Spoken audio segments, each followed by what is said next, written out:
Okay, we're going to paint our home tiered tray set. My husband's in my office doing a class for school, so I'm sitting uncomfortably at the coffee table. Okay, if you've done tiered tray sets in the past, you know that I always tell you, if you like to paint piece by piece, then just follow the picture and that's totally fine. Just make sure, I would like wrap your wedges like in some plastic wrap or something in between pieces just to make sure that they don't dry out. I like to paint my pieces by color. So as you can see here, I'm just gonna tip this a little bit. I have all the pieces that I'm gonna paint white in this pile, my black pieces in this one, and then green. Now, obviously, this piece has both colors in it. A rule of thumb, hi Charlie, is to paint the lighter color first. That way, I can, like if my green got down here a little bit, it's easy to cover that with black. Versus if black got into the heart, that's gonna take more coats to cover up a darker color. Does that make sense? Okay. So I've got my toothpick for my shiplap pieces. Painting is the same as all the other kits. You are going to take the large wedges for the white color just because the pieces are bigger with that color. You're going to dip your wedge into your paint, dab it off on your box. Sorry, it's gonna be loud. Everyone is home from school and work and everything. And then I'm just gonna do super, super light coats. Just know, like with white, you are probably going to minimum 2 coats, possibly 3. So the biggest trick, because the always stay and is etched in, so you don't want to fill your wedge with paint and immediately start stamping over the etched areas. So what I do is I stamp over on the sides and then I very, very lightly go over the top of that. And then as you can see, white did not get inside that etch. If you did, then that's where your toothpick comes in. You could scrape that out and you can see that I got a little bit of white paint in that shiplap line. If I just move my toothpick over the top of that, it takes it right out. So don't fear. The etching for humble and kind, it's okay if you get paint in there because that, your 3D letters are just gonna go on top of that. So it's okay. So that was a lot of words to say. Use the toothpick if you get it in your shiplap lines or the actual etching of always stay, and then the and. I'm feeling, and then also do not go immediately over. Once you fill paint, don't immediately go over your lines or the etching. I'm feeling a little flummoxed right now because normally I like to do these videos when my kids are at school, when Jake is at work, then my dogs are usually pretty quiet, but today was kind of a busy day, so there's a lot going on in the background. Okay, and then I don't have any paint in the lines, but if I did, I would just take my toothpick and just drag it along, and then your lines are gonna come, or the paint will come right out. And just because I did such a light coat, it's already dry, but you can see how it's not super even because it's so light. And that's when I'm gonna do all my white pieces and then I will go back and do a second coat. So this is the same exact process. Can you tell that as I'm going, I kind of stay away from the shiplap line and then I drag my wedge over. So not only is the amount of paint important, but how hard you're pushing down. So if you go really, really light, you're gonna have very little cleanup necessary. So stick to the edge, get off most of the paint, and then slowly go, or lightly, not slowly, lightly go over your shiplap lines. And if that fails, then go ahead and, that's what our toothpick is for. But anyways, this is the technique you're going to use to paint all the pieces. So I'm going to do all of my white pieces. I'm going to go ahead and completely finish those out. I'm going to do at least 2 coats. Then I'm going to do my green pieces so that I can do this little heart. And then I will do my black pieces. My particular cutting board, I just left the maple color because I wanted it to be the wood color. If you have some brown paint and you use the baby white method, you can give it a darker stained look. But mine, I just left it. I thought that the plain maple color complemented the colors that I used. So I'm going to do that, and then I'm going to push pause so you don't have to watch me paint for the next 2 hours, however long it's going to take me. And then we will come back when it's time to glue and put our house and key beads together. Okay, I just finished the white. I did 2 coats on every piece, except this one, I did 3 coats because I wanted to do extra light coats over the etching just to keep paint out. So it did take 3 for that. And then I was gonna just quickly show you on the 2 color pieces, an easy way or easier way so that you're not just getting paint everywhere. But I just dip a corner of the wedge into the color, dab up and down, and then I kind of bend it in a way so that I'm only using a tiny, oh, you can't really see. I'll just have to hold it. Sorry, my setup is in the other room where you could see it better. And my husband's using the other room. So yeah, the whole point is to just get a little bit of paint on the edge. That way you don't have paint over here that's gonna be getting all over this. But like I said before, that's why you do the lighter color first, because if you did get paint, it is easily covered by the black. And then same technique as the white, just super light coats, dab up and down. The biggest trick is to make sure that you dab off onto your box. I just have a piece of cardboard here that I'm using. That way you don't have paint dripping down the sides of your letters or whatever. Just lots of dabbing back and forth. Okay.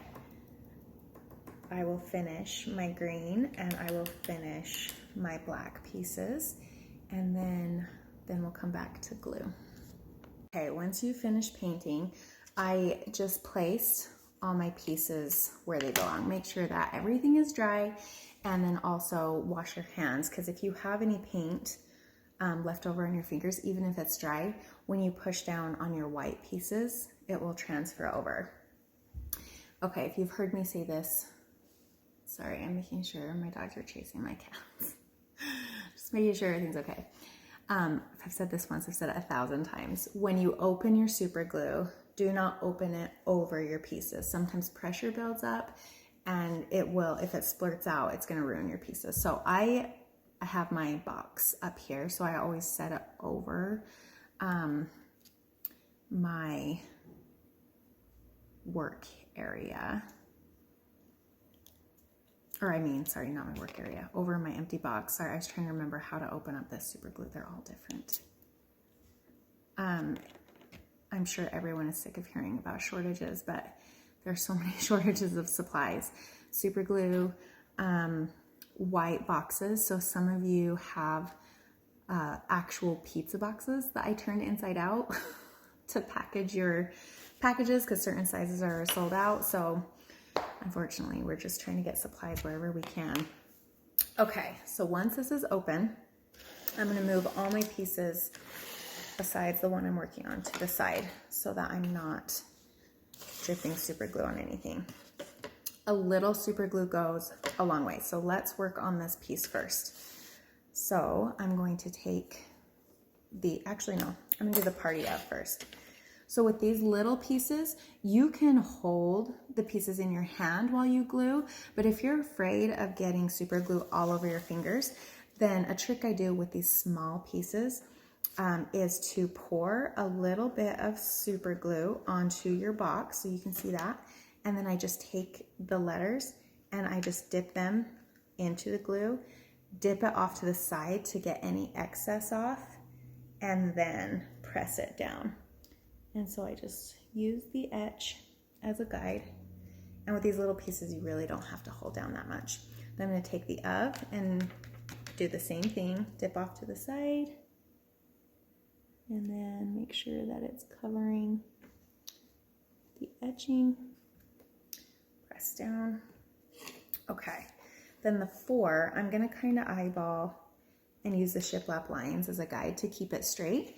But since it's bigger, I'm just going to barely squeeze. You don't want a ton of super glue, and I'm gonna try to stay in the middle. If you use too much, once you press it down, the super glue is gonna squirt out, and you don't want that. Before I press down, I'm just gonna eyeball. Again, I'm gonna use the shiplap lines to eyeball it so it looks somewhat straight. And then you have your first piece done. And then let's do this stay a while. So you don't have to glue every single surface. These pieces aren't going to be going through a lot of wear and tear. So I do try to get all the way around the edge though, just so that the edges don't pop up. So I'm going to do the edge last so it doesn't dry out. And then I'm just going to hit the wider letters. So like this part of the S is wider instead of this little skinnier piece that's going to be harder to keep the glue in. So I'm just going to hit quickly, and I'm hardly squeezing at all. I just want to hit enough pieces that it's not going to pop up. And then again, barely squeezing, but going around the edge somewhat quickly so it doesn't dry out on me. Then I'm gonna use my fingers to kind of match the edges before I press down.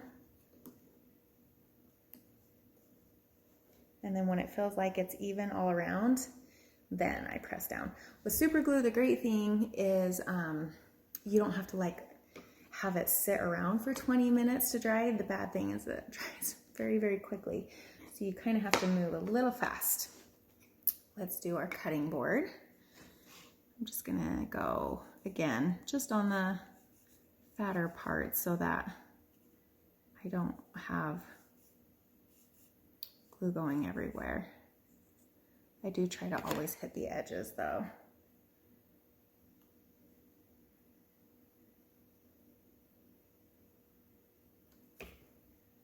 These little pieces you don't have to hold down for too long. Okay, so on the This Is Us, I'm gonna do the trick where I squirt some out onto the box just because I know I will get super glue all over my hands if I don't.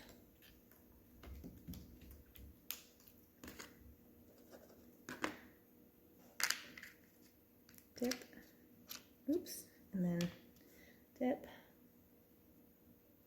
and then press.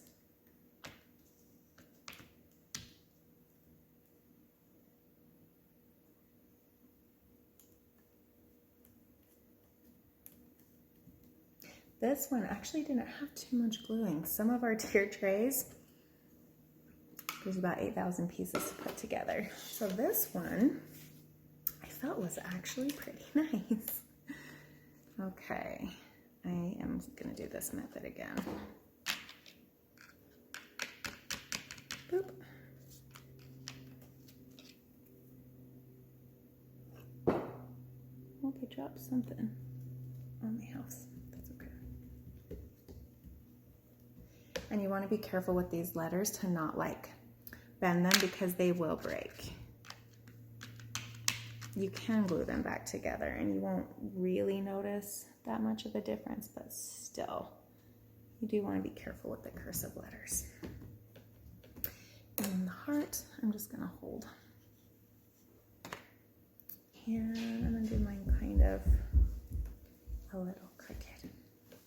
So that is that piece. Okay, so now for our house. So you're going to take your twine, and actually, you know what I'm going to do first? Get some Scotch tape or painter's tape, and you just need the tiniest piece. This is going to make your life easier. I mean, honestly, if you don't have tape, you could just use the washi tape that oops, that was too small of a piece, that I tape your instructions on your box. You can repurpose that if it's stiff enough. Actually, now that I think about it, it might not work.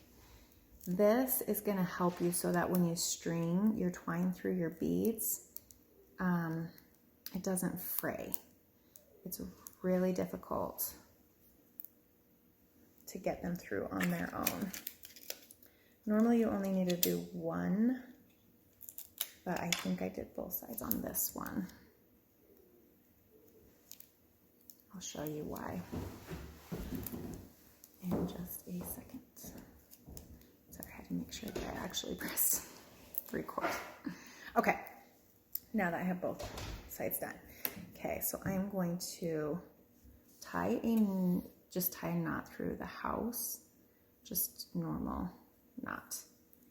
I don't want to have too much extra, but you can have some. I'm wondering if I did a knot or if I just tied it once, but I'm going to do a knot just in case. My tape makes it a little bit harder. Okay, so then I'm going to start stringing on this end, and then you'll see why I did the tape on this side. So once I do my first bead, you can cut this piece, but it just gives it a little bit more stability if you push that end through your bead. Does that make sense? It just kind of holds it in place a little bit better. So depending on how much extra you have, if you had more sticking out, then you'll push it through to the second bead and so on. Or you can just trim it off, whatever you prefer. And then just string the rest of your beads.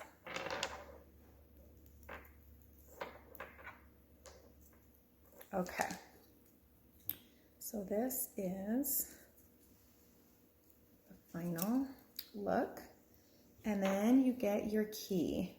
And so you have to kind of do two things at once. So I'm going to be holding the key against the bead so that there's not a huge gap while tying a knot. So I'm going to kind of hold it away a little bit, loop this as if you're tying a knot, and as you're tightening this hole, I'm going to hold the key closer to the beads. So unfortunately I need to use both hands, and I can't show it too well, just to get it as close to the beads as possible. Sometimes it takes me a few times. So as you can see, there's still a tiny gap so that there is some movement, but there's not too much. Then I'm just going to tie it that once, and I'm going to take this and push it through these beads. So there's one, because that will also pull it tight. I'm obviously not going to use this whole string, however much you have left over. I'm just going to probably push it through 3 or 4 and then trim it.